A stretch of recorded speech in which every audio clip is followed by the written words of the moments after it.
The South African Institute of Race Relations was founded in 1929 to advance the ideals of liberalism in South Africa. This includes non-racialism, the rule of law, a market economy, freedom of expression, and property rights. The Institute continues to advance these ideals today, and I thought that this would be an opportune moment for me to bring in my senior colleague, Mr. John Kane-Berman, to discuss his own involvement with the Institute, as well as the history of the organization, which he led from 1983 to 2014. John Kane-Berman, welcome to Solutions with David Ansara. Thank you very much. Glad to be here. So John, you used to be the CEO of the Institute of Race Relations from 1983 to about 2014. You were succeeded by Dr. Frans Cronje, and he in turn has been succeeded by John Endres. But I wanted to just take this opportunity to reflect on your time with the Institute and some of the work that it did and the projects that you led. And but before we do that, I wanted to perhaps go back further in time and explore also your career pre the Institute. And I have here before me a copy of your book, Between Two Fires, which I think is an excellent distillation of the work that you've done over many decades. But for those who haven't read it, and I'd encourage them to read it, perhaps you could start with just the beginnings of your career as a journalist and what got you interested in politics in South Africa in the first place. Well, I came from a very political family. My parents were both members of the Liberal Party. My father had been national chairman of the War Veterans Torch Commando in the early 1950s. He was a very keen federalist. And I became a journalist soon after finishing university. And I worked for the Financial Mail for 6 years, from 1973 until 1979. And then I resigned and spent 4 years doing freelance work, mostly for foreign newspapers. And then I joined the Institute in 1983. So I was a journalist effectively for 10 years. And a large part of your work as a journalist was trying to understand South Africa's labor market at the time, which is obviously subjected to a number of draconian racial laws. What did you discover throughout your coverage of the South African labor market in terms of the apartheid system and some of its more deleterious effects? Well, I was very lucky to be appointed labor editor of the Financial Mail shortly after I joined that paper. And it was at a time when South Africa's labor system was in a state of turbulence. A whole lot of workers, mainly in Durban, many of them in the textile industry, had gone on strike at the end of 1972, early 1983. These strikes were all illegal. And the first interesting question was, what would John Vorster's normally belligerent government do about this? And to everybody's amazement, Mr. Vorster removed the prohibition on strikes by African workers. So this was the beginning of a process of liberalization of the South African labor market. So I was very fortunate to be able to write about labor at a time when things were beginning to change. And one had, after the strikes, the rise of the independent Black trade union movement. Of course, there were anomalies. Black workers were now able to strike lawfully, but they weren't allowed to bargain lawfully through the official industrial relations system. And we at the Financial Mail pointed out the absurdity of this policy, and in due course, there were further changes, one of which was in 1979, the removal of the color bar entirely from South Africa's industrial relations system, so that African workers could bargain collectively, lawfully, on the same basis as white, colored, and Asian or Indian workers had long been able to bargain. The other very important development was that John Vorster, as Prime Minister in 1973, that very important year, also made a speech to the Motor Industries Federation, and he said that the National Party government would no longer stand in the way of any upward movement of African workers on the jobs ladder, provided it was done on an orderly basis. Doing it on an orderly basis was, of course, code for provided the registered white unions agreed, but there was an increasingly serious labor shortage. So I was able to write also about the very important process of the erosion of the industrial color bar. So that it was very, very interesting. 10, 11, 12 years before Mr. de Klerk's liberalizing reforms in 1990, the South African industrial relations system had become a non-racial affair. It was a very important phase in the gradual liberalization that happened under National Party rule. And you later wrote a book called The Silent Revolution, which was essentially the apartheid system became unenforceable, and the movement of people into urban areas, the labor pressures that you spoke of, the job shortages, and the need for labor just simply overwhelmed the kind of ideological convictions of the National Party at the time. Absolutely. We always made the point, I on the Financial Mail and then later at the Institute, that the process of liberalization wasn't something that the National Party decided upon as a matter of policy. It was a process forced upon it by the increasingly difficult challenge they faced in trying to enforce the apartheid policies. And one of the most significant reforms after the liberalization of labor law was the abolition of the pass laws in 1986. And the then state president, Mr. P.W. Botha, frankly admitted, he said that these laws were being repealed because they were unenforceable.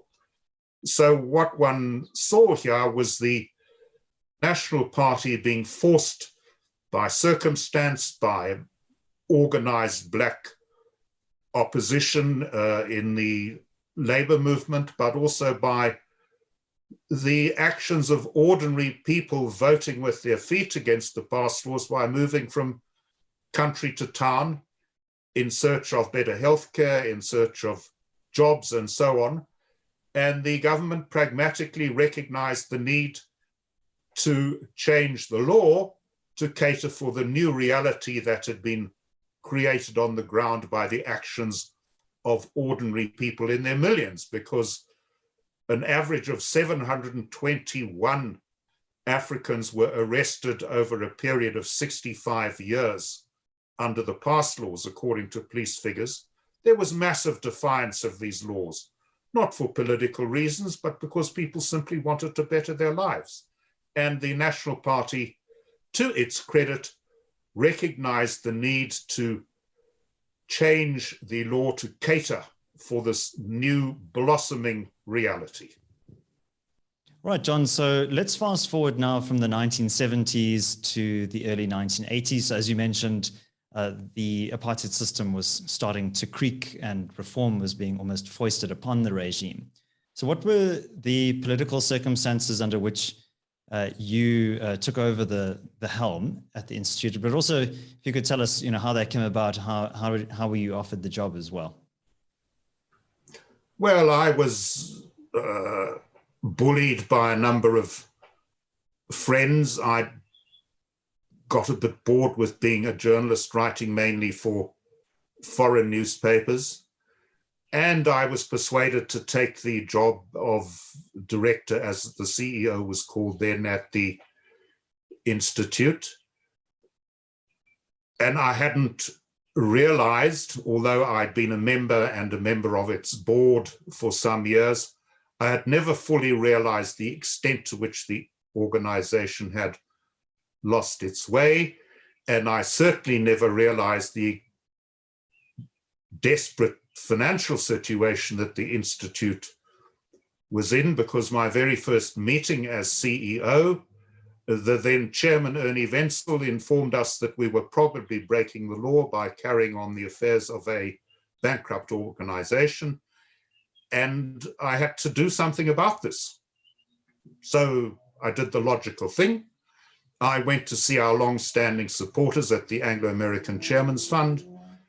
And there Michael O'Dowd, the chairman of the Chairman's Fund, agreed to give us some bridging finance to help us stave off bankruptcy. We had to get matching funds from other people, which we were able to do. We mortgaged our building to the bank in order to get some cash to pay salaries. And we brought in a management consultant. And we took the organization apart with a strategic planning committee set up by the board. And it was decided to do 2 or 3 fundamental things. The one of which was to restore research and public policy work and involvement in the battle of ideas to pride of place. It had always been the key focus of Institute activity. The second was to go out on a fundraising drive in the private sector ourselves, market ourselves, rather than rely on a couple of people in business to lead an annual pledge campaign. So we had to do the marketing of our organization ourselves. And the third thing was we took a look at a whole series of projects, probably a dozen or 15 of them, that the Institute had started over the years. Using spoken and written English was one of them, Operation Hunger, bursary programs, arts and craft shops in various centers around the country, a penal reform league, an unemployment project, a youth program, oral history, and so on. And all of these activities, all of them worthwhile as far as they went, meant that we had become, as Michael O'Dowd at Anglo told us, a holding company of worthy causes. And he said to us, you people are not going to survive until you decide what it is you exactly are going to do and what you want to do. These projects were collectively losing money and also causing us to lose focus. So we hived them off, all of them except the bursary program. We hived them all off under various separate trusts, and they went off, and the Institute was able to concentrate again on its historical activity, which was research, fact-finding, public policy work, making submissions to government departments, and engaging in the battle of ideas. And prior to your arrival, so you mentioned that the original purpose of the Institute was to focus on research and understanding the socioeconomy of South Africa and essentially documenting also many of the abuses that were perpetrated by the various white minority regimes. So 1929 was when the Institute started. What was the kind of the genesis of the Institute? If we just take a moment to reflect on the history of the organization. Well, starting in the early 1920s, there had been set up in various parts of the country what were called, in the terminology of the time, joint councils of natives and Europeans. And these were discussion groups where black and white people got together to talk about common problems. And this happened outside the normal black-white interface, which was the master-servant relationship. And the Institute was essentially set up as a secretariat to promote these joint councils and also to promote and foster them. And in the end, I think something of the order of 80 were established. And the Institute eventually absorbed all of them, so that when I took over in 1983, I think there were only 2 of them left, because the Institute had taken over that work of promoting dialogue across the color line, working for peace, goodwill, and practical cooperation, as the Articles of Association put it, and then doing research into the sorts of issues that were likely to cause conflict between the races and what could be done to improve race relations. So a research unit was set up to look at the impact of discriminatory laws, as well as at means of overcoming the problems that they caused and enabling Black and white people to meet on a basis of equality and mutual self-respect, which of course in those days was pretty rare. And did the Institute confine itself narrowly to this mission of fostering harmonious race relations and research, or was it much more of a political kind of entity? How did it engage politically with the establishment and the powers that be at the time? Well, I think the Institute initially had possibly a rather naive view that you could talk about living standards, living conditions, where people worked, how they worked, what jobs were available to them, what education was available to them, how welfare systems worked. I think there was a view that you could deal with those kinds of issues without getting involved in politics. But the Institute very, very soon discovered that none of these issues could be dealt with without some attention to the politics of the situation. In 1951, for example, the Institute asked for a meeting with the new Minister of Native Affairs, as he was called, Dr. Hendrik Verwoerd, and a deputation was put together to go and talk to him because we were worried about deteriorating race relations as a result of some of the laws being put onto the statute book. And Dr. Verwoerd said, well, the Black members of the delegation must come in the morning and the whites in the afternoon. So there was a meeting with a minister which was now subject to apartheid requirements. And of course, the Institute said, well, we can't segregate our delegation like that. So there was no meeting with Dr. Verwoerd. And I mean, he obviously later became prime minister and was the chief champion of the Grand Apartheid Project. So, I mean, how did the Institute, position itself in relation to the National Party, and also in relation to other political entities like the Black Liberation organizations, as well as the Liberal Party? Well, if you look at the Institute's research and the documents that were published, they were written largely from a broadly liberal perspective, not a party political perspective, but broadly liberal, in keeping with the more liberal people in the then official opposition, the United Party, in keeping with the views of people in the Liberal Party, in keeping with the views of many people in the ANC at that stage, some of the Black consciousness organizations, and also in later years, the Progressive Party, which is now the Democratic Alliance. But the Institute itself had no party political affiliation. Our members and office bearers, I think, were largely liberally minded, but their political allegiances were of no particular interest to the organization. And I'm sure we had among our members people whose political allegiances were pretty much on the whole political spectrum, with the exception perhaps of the far right. And what do you mean when you say liberalism? Because that's obviously a term that has contested meaning for many people. But what does the liberal tradition mean to you in the South African context, John? The key objective was to overcome all of the apartheid laws.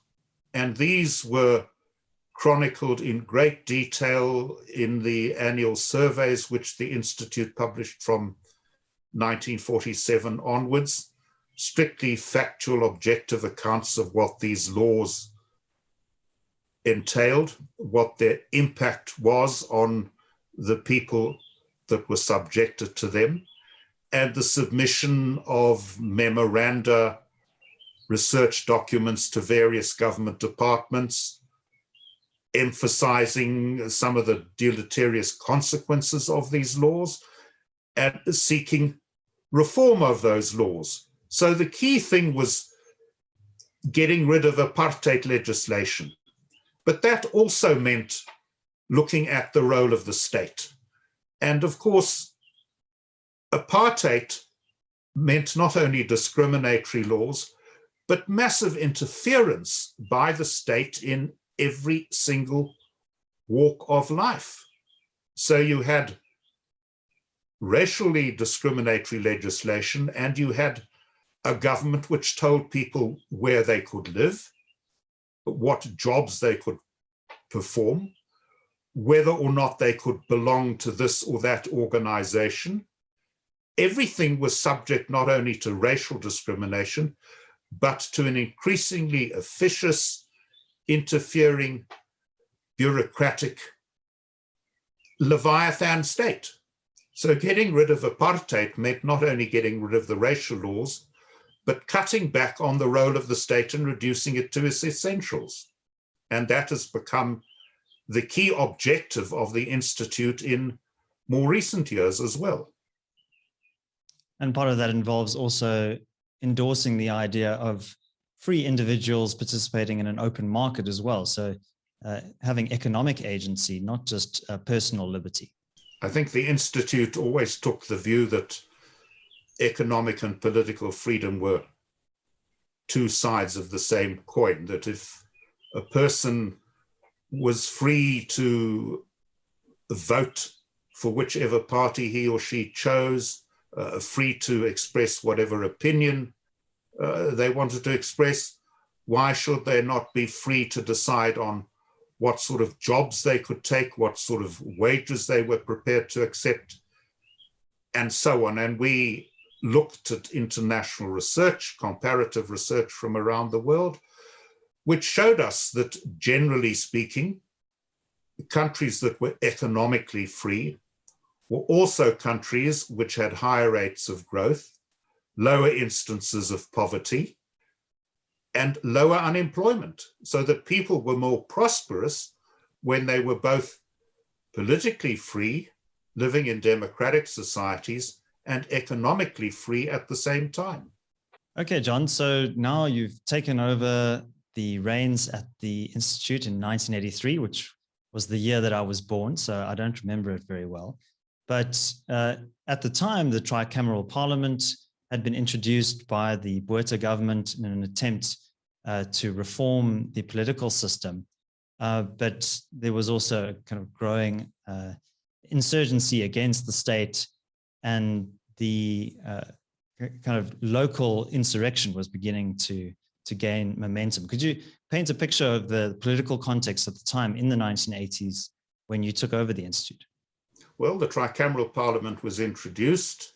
The Institute took a strong position on the tricameral parliament. We saw it as an attempt by the whites to consolidate white, colored, and Indian political organizations, leaving the African majority out in the cold from a political rights point of view. So that was a very negative development as far as the Institute was concerned. But at the same time, the ANC launched its People's War, and that meant the intensification of violence from the mid-1980s until the ANC took over power in 1994. Something over the order of 21,000 people lost in conflict during those years.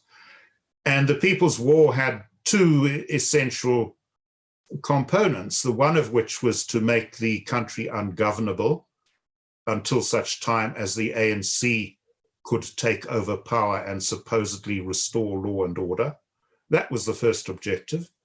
The second objective of the People's War was for the ANC to eliminate all its black political opponents. I think the organization correctly surmised that there was no longer much fight left in the white majority, that even the supposedly belligerent Botha government was interested in some sort of political reform.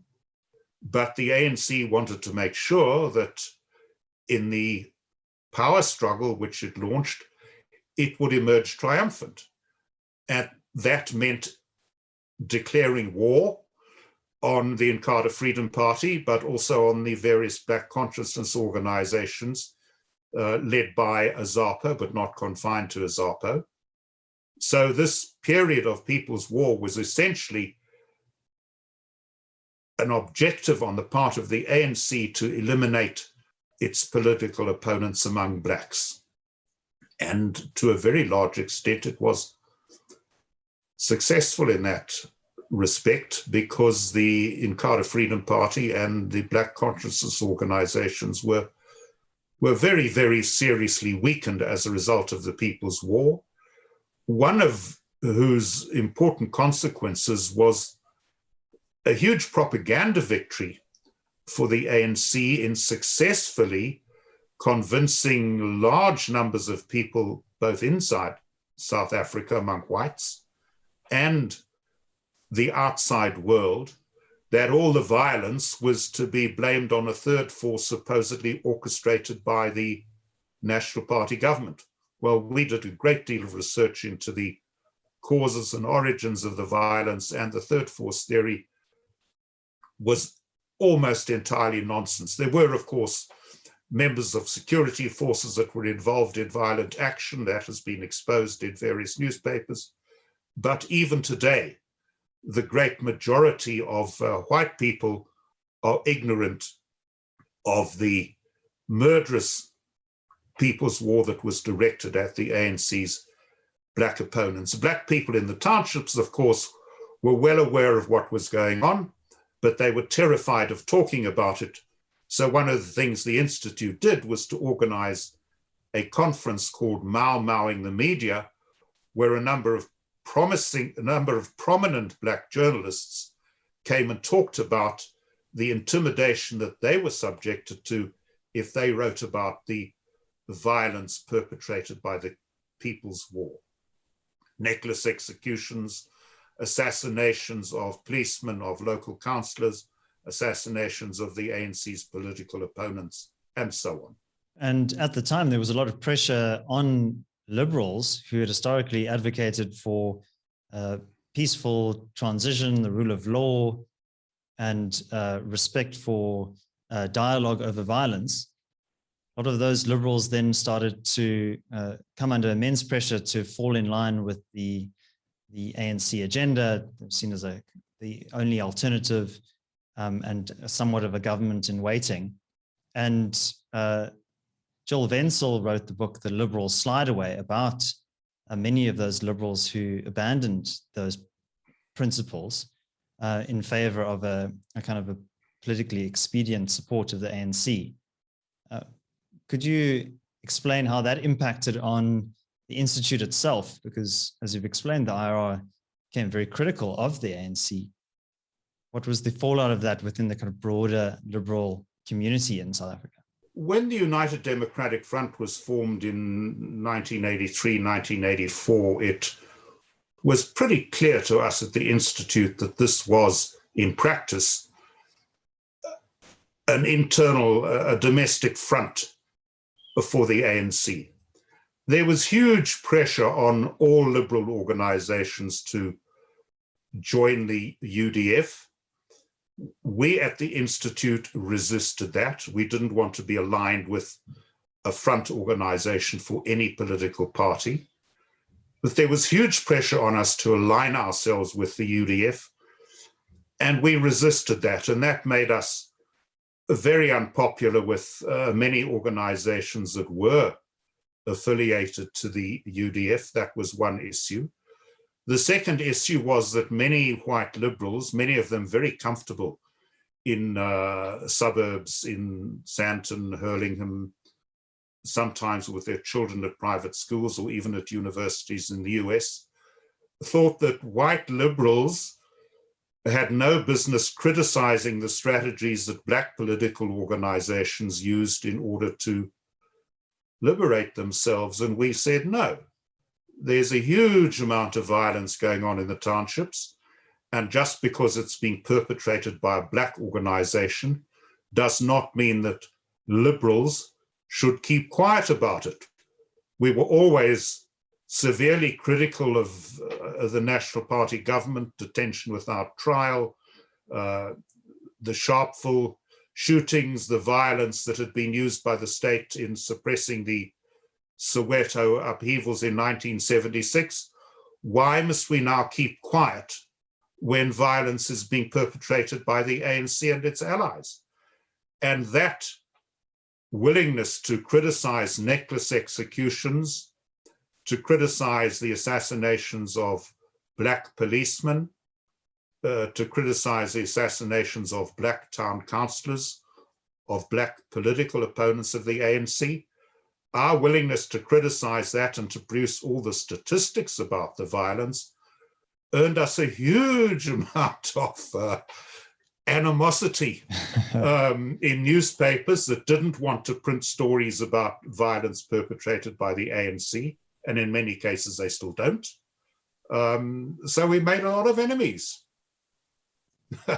That was inevitable, but we had no reason then to regret it, and a number of people who had been members of the Institute for some years, especially in the Western Cape, decided that they no longer wanted to be associated with an organization that was so critical of the ANC, to which many of them, even today, still turn a blind eye when it comes to the ANC's violence and atrocities. Yeah, and we saw recently in various media outlets some of those IRR alumni openly criticizing the Institute today. And it seems that a lot of that criticism harks back to that schism that occurred in the 1980s. Yes, I think it does. I think some of the people that are criticizing us today were the people that were criticizing us then. I remember a very prominent member of the University of Cape Town once warned me. In fact, it was a former vice-chancellor of UCT, Sir Richard Late. It was a friendly warning. He wasn't threatening me in any way. But I went to Cape Town to talk to some of the Institute committees down there. And he said to me, "You must remember when you come to the Western Cape, this is UDF country." And he laughed, but it was quite true. There was very strong support in the Western Cape and at the University of Cape Town for the United Democratic Front. And that support meant that they were very uncomfortable with the stance that the Institute was taking. And obviously, some of them are still a bit angry with us 25, 30 years later, however long it is. Okay, so a lot of those early warnings about the character of the ANC as a movement, I think, have been vindicated by the last 3 decades or so of the ANC in government. So the ANC takes power in the first democratic elections in 1994. What was the stance that the Institute took in relation to that new government?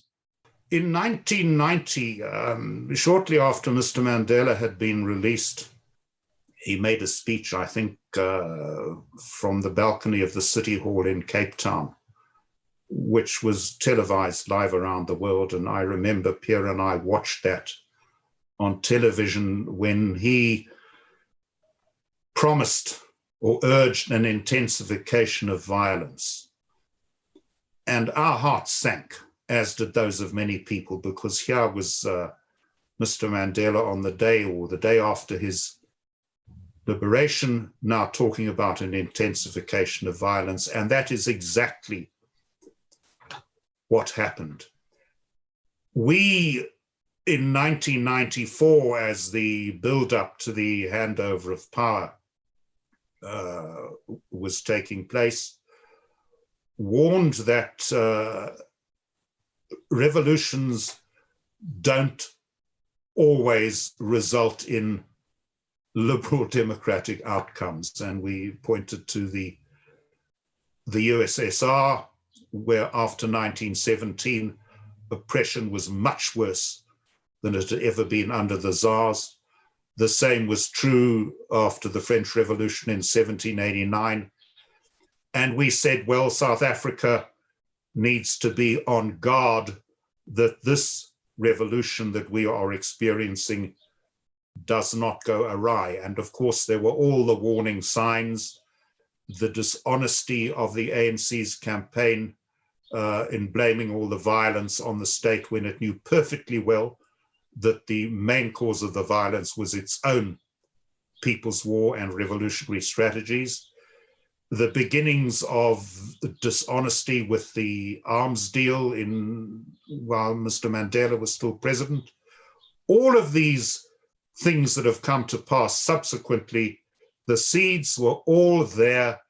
They were all there you could argue from the 1960s onwards, when the ANC turned to violence and shortly thereafter decided it was going to lift any prohibition on targeting civilians. It was supposedly going to only blow up pylons, but I remember, I think it was our chairman, Ernie Wenzel, who'd been a vice president of the Liberal Party at one stage, had said, if you start with blowing up pylons, you will soon start blowing up people. And the ANC's attacks, assassinations in the People's War, its murder of civilians and so on, we all saw these signs there. So we were not complacent when the organization assumed power in 1994 that South Africa was now going to have a happy liberal democratic outcome. We thought there were very, very good reasons to be apprehensive and to be on guard against this organization, given its history, given its ideological leanings, and given the strong influence of the Communist Party, which, in common with all communist parties around the world, is utterly ruthless. It doesn't believe in the truth. It doesn't believe in human life. It doesn't believe in any kind of individual freedom. It believes only in the increasing power of the state. And that's what we see with the ANC as it is in power today. All the signs were there before the organization came to power. Yeah, and part of the hubris of the National Party regime was banning those liberation movements, sending them abroad into exile, into the awaiting arms of the Soviet Union. And during the Cold War, the Soviet Union was always on the lookout for allies as well. So supplied the ANC very generously with training, weapons, and kind of ideological cover as well. And 1969, I think, was a seminal year in the history of the ANC, the Morogoro Conference in Tanzania, where the ANC officially adopted the policy of the National Democratic Revolution, which is socialist and statist in character, as you've described. So I think people tend to underestimate the influence of socialist ideology on the ANC.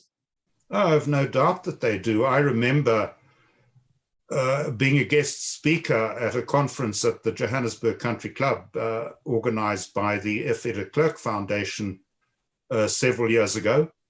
The conference was on the National Democratic Revolution. And I talked about the influence of the Communist Party, because the National Democratic Revolution is a communist idea.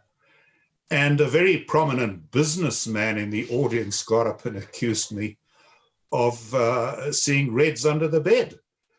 And I said to him, well, the Reds aren't under the bed, they're actually on top of the political heap. I think there's still a reluctance on the part of the business community and on the part of the South African media, not only the mainstream media, but also online media, various websites and so on. They don't want to recognize either the prominence of the South African Communist Party or the importance of the National Democratic Revolution. People talk about state capture, but the real capture that happened in this country, I think, was in 1960, when the ANC was effectively captured by the South African Communist Party and, of course, by Umkhonto we Sizwe. Yeah, that narrative of capture, I think, is very convenient to deflect some of the criticism of the movement and its character, to say, well, no, there was this external force, this malevolent force that hijacked this otherwise benevolent movement. Well, David, unfortunately, the National Party mismanaged the whole business from the start. If you think back to the Defiance campaign in the early 1950s, they introduced legislation to break the Defiance campaign, which started off as a peaceful defiance of unjust laws such as segregated railway stations and post offices. They introduced legislation which gave the state the power to order people to be flogged. There was then the bannings of the ANC and the Communist Party and the PAC and so on, the bannings of people, detention without trial, torture, listings of people so that they couldn't be quoted. The National Party, instead of trying to accommodate Black political aspirations, which were entirely legitimate, tried to crush them with ever more draconian security laws. And the Institute chronicled all of this in great detail and pointed out time and time again that all of these attempts to crush Black opposition to the apartheid system were futile. You couldn't do it. They didn't listen. They only started listening when, in a sense, it was too late, because these organizations, as you mentioned, the ANC had gone into exile. It couldn't operate lawfully within South Africa. So it went into the waiting arms of the South African Communist Party in Lusaka. And of course, the Russians had their own interest in the whole affair. And it was very significant that in 1976, after very large numbers of school children fled from Soweto and other Black townships to neighboring states and eventually to the US and the UK, the only organization that had the structures to receive them, although they were all Black consciousness supporters, followers of Steve Biko, but the only organization with the structures around the world to receive them was the ANC. And they wound up in training camps in the Soviet Union and came back with AK-47s to prosecute, or to help the ANC prosecute, the People's War. So the National Party was entirely short-sighted and stupid in the way it handled the growing opposition to its policies among Black people, whether that opposition was violent or non-violent. So, John, in the beginning of the conversation, I mentioned your book, Between Two Fires, which I think is a very apt metaphor to describe your own work, but also the position that the Institute has taken over many decades. And one of the lines that really struck me was, you said on page 243, the lesson I drew from this was clear. If something is wrong in principle, you oppose it in principle, and you fight to win. You don't accept the premise of government interference and then bargain for the best deal you can get. We did not rest on our laurels. So, I think that line really describes the approach that we've taken as an organization. But maybe, I'm sure our viewers and listeners are well familiar with all of the failings of the ANC government. But once in power, post the transition, we saw the initial period of the Mandela administration was the Reconstruction and Development Program, which was very redistributionist. But once Thabo Mbeki started to assert his control over the party and over the apparatus of the state from about 1997 or so, that was when he became president of the ANC. You then saw a kind of a period of liberalization. The GEAR program was implemented. And many of the policies that the Institute had been advocating for, at least in the economic realm, starting to be implemented. Do you think that's a fair characterization of that period under the Mbeki administration? And how did the Institute start to kind of reposition itself in relation to the kind of the new regime?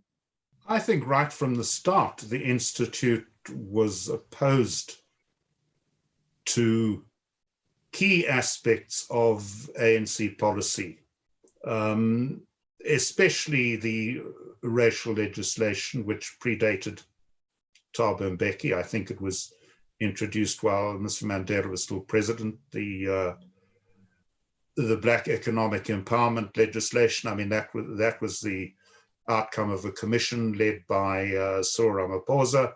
There was also the employment equity legislation.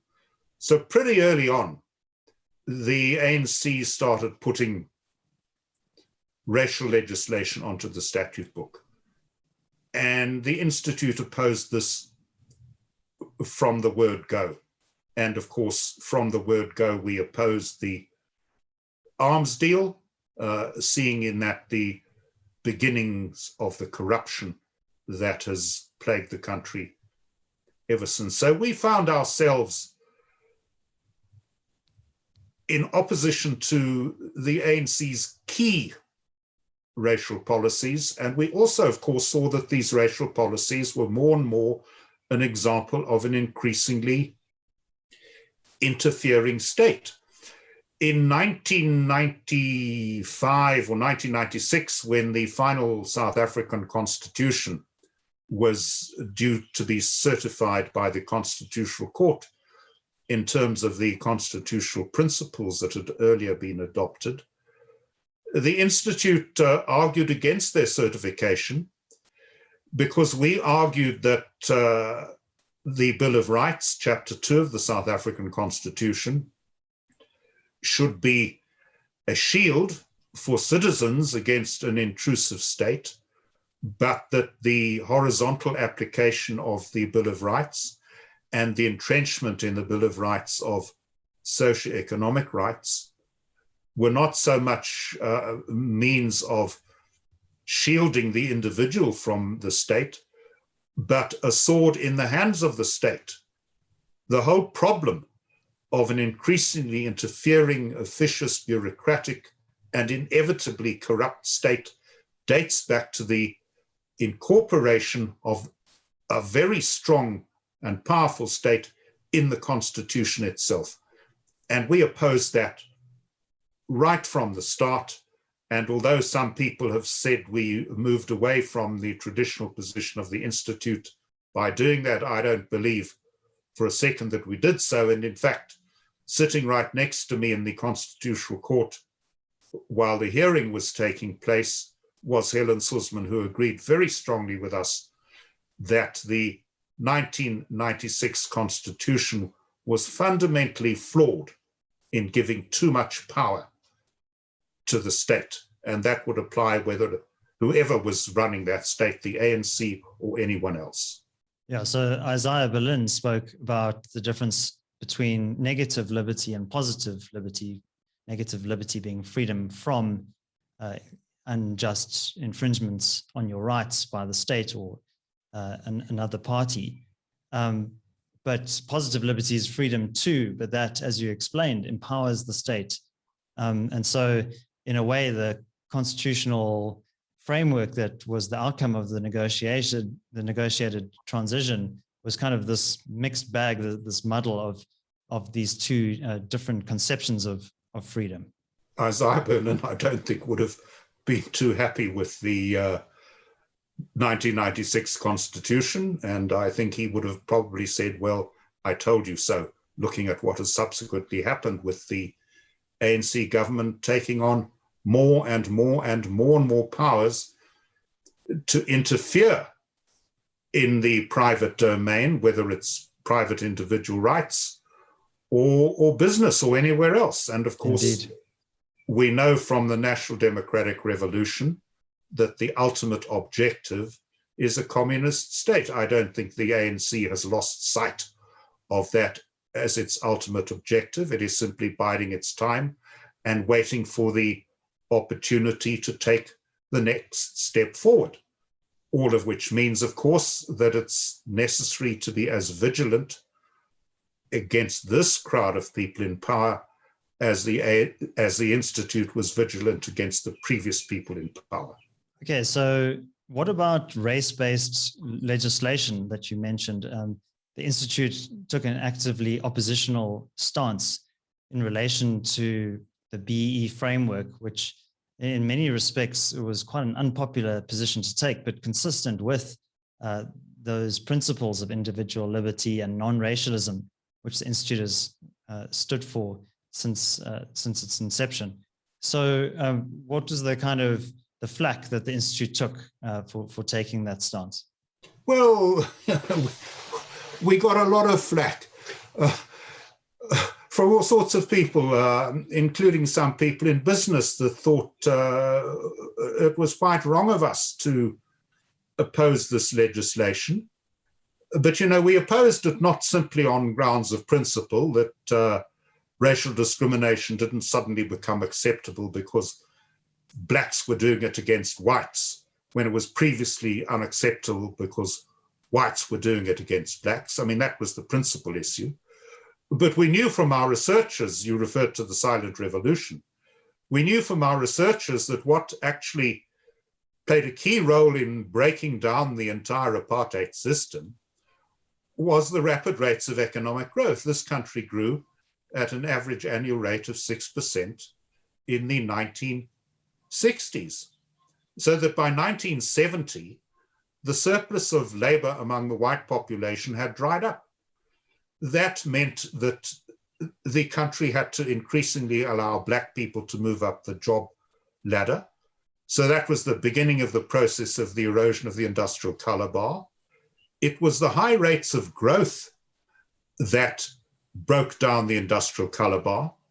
And we took the view that if we wanted to get rid of the remnants of apartheid in the workplace after 1994, the best way to do it was to pursue very, very rapid rates of economic growth, because there would be no choice for what was left of racial discrimination in the business community to get rid of racial barriers to enable black people to perform jobs previously closed to them because there weren't any whites to perform them.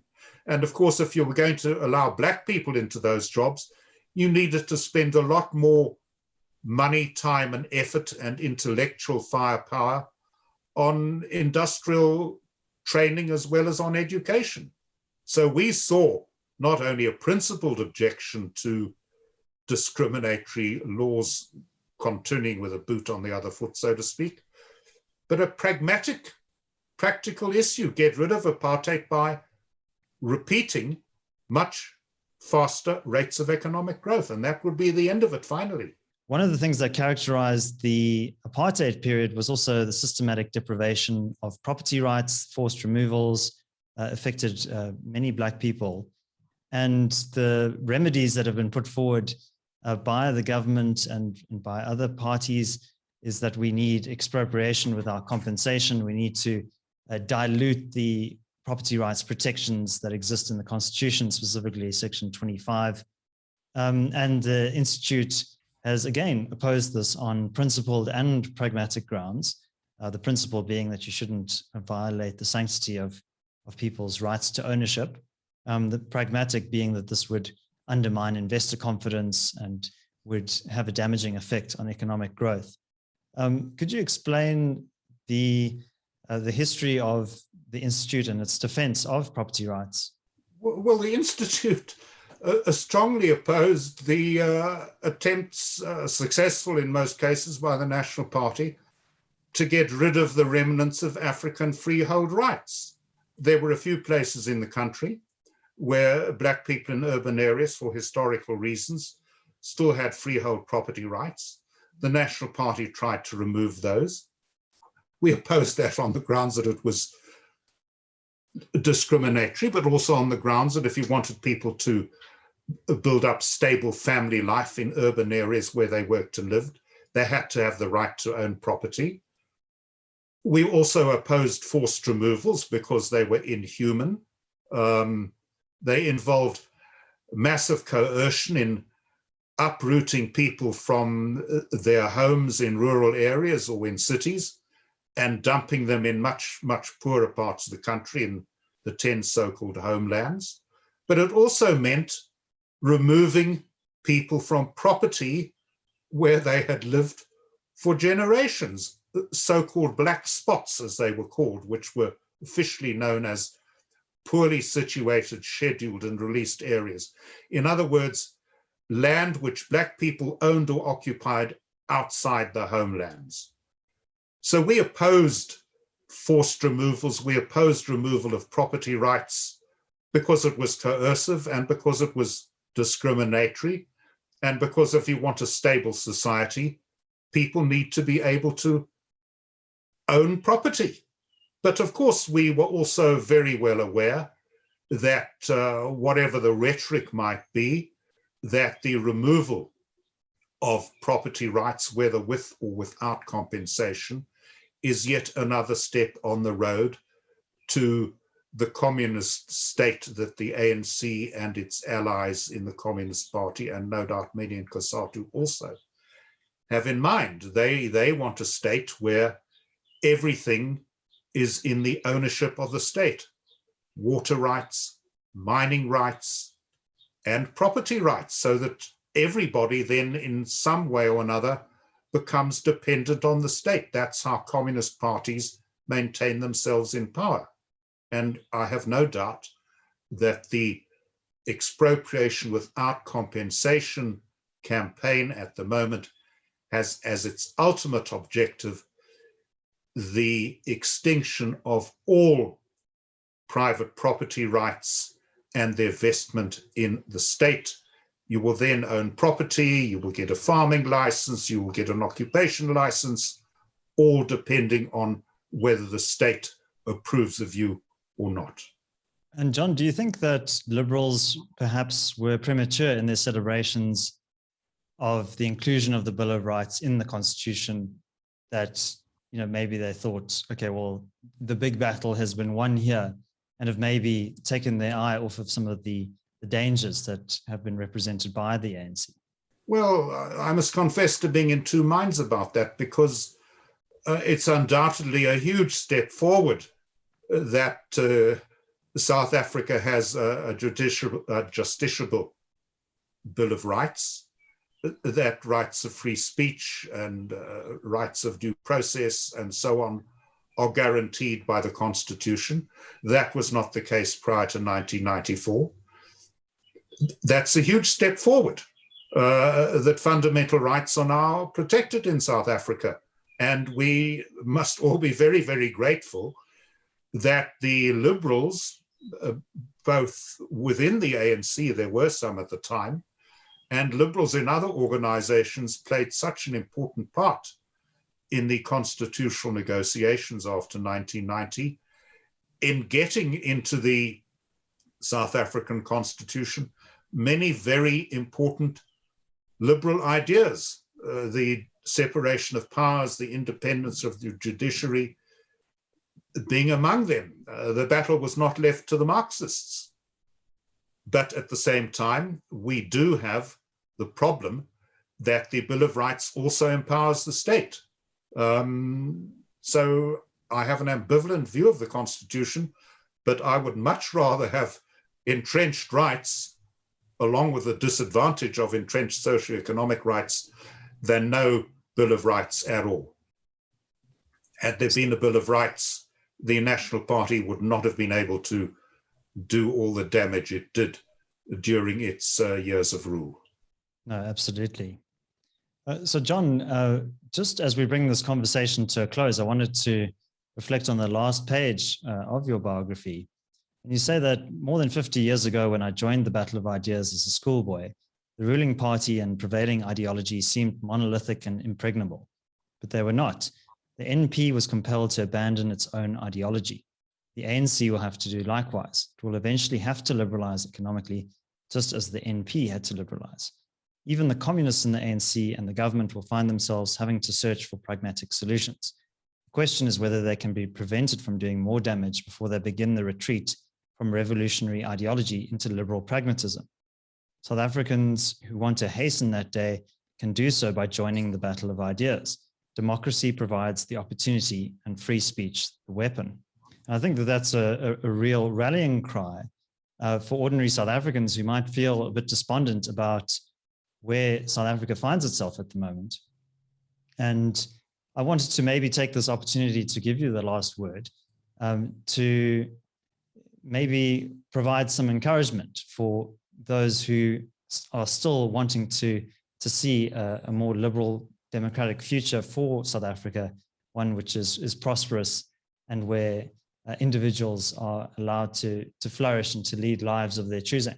There's a huge amount of despondency around, David, as you well know, with people immigrating if they possibly can. That's not an option for the great majority of us. That's not an option for the great majority of us to move to the Western Cape either. You know, you don't win battles unless you fight them. And there is a huge and very important and powerful South African tradition.